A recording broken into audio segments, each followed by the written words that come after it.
All right, let's get into this.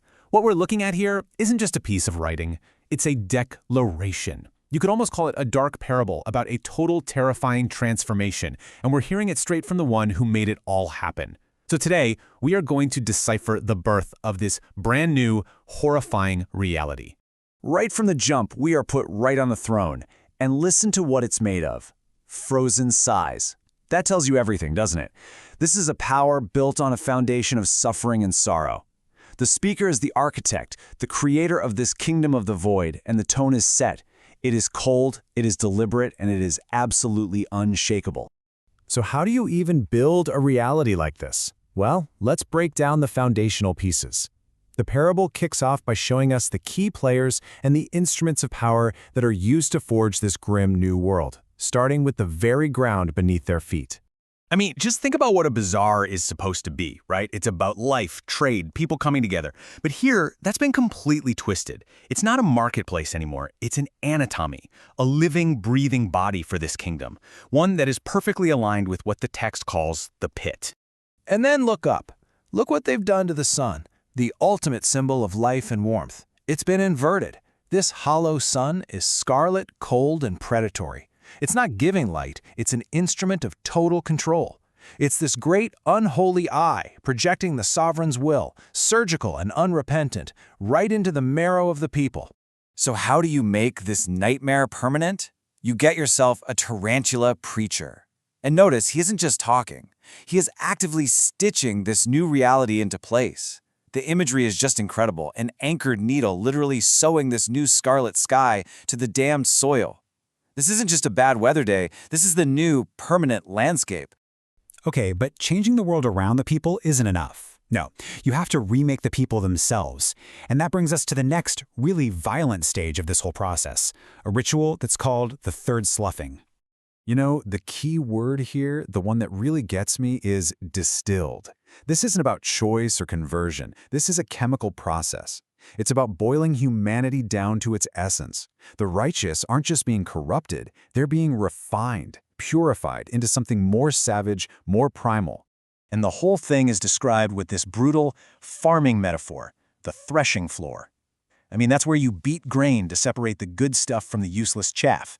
Only in this kingdom, humanity is the grain, and virtue is the chaff that's being systematically ground into dust. It's a horrifyingly industrial process, all designed to forge a brand new kind of human. And what's the result of this whole ritual? It's total ecstatic consent. The people who come out of this aren't just broken subjects, they're true believers. Every single frenzied pulse from the crowd is a sacred yes, a willing, joyful surrender to the sovereign's new global web. So, once the people have been fundamentally changed, you can finally build a new social order on the ashes of the old one. This next part explains the pillars, the very foundations that hold up this new society. And the contrast here is just absolute. It's so stark. Every single element of the old world is torn down and replaced with its dark, brutal opposite. You know, simple commerce becomes the violent threshing floor. The guiding great star is replaced by the hollow sun of control. Pious faith gets swapped out for the worldly wisdom of the dragon. And the human flock, well, it's been engineered into a terrifying new species.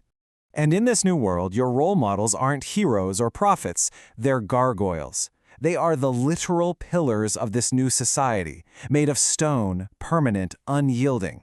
And in this completely twisted way, they're the new saints of this order, disguised saints who embody the cold, hard values of the void. And here it is, the core commandment of this new order, the one and only law. There's no room for compassion, no place for moderation, what the text calls the tepid. The main social duty, your primary job, is to actively scorn the weak. Hardness is the only virtue that matters. So what kind of philosophy, what ideology, could possibly justify all of this? Well, the text calls it the gay science, which is a direct nod to the philosopher Nietzsche, right? The man who famously said God is dead. This is the philosophy of the abyss. It's the intellectual argument that holds up this entire inverted world. And this is the philosophical heart of the whole thing. It's a complete paradox that you just have to wrap your head around. In this kingdom, destruction isn't the end of something, it is the highest form of creation. And the void isn't emptiness, it is the highest form of fullness. Every value we hold has been completely flipped on its head.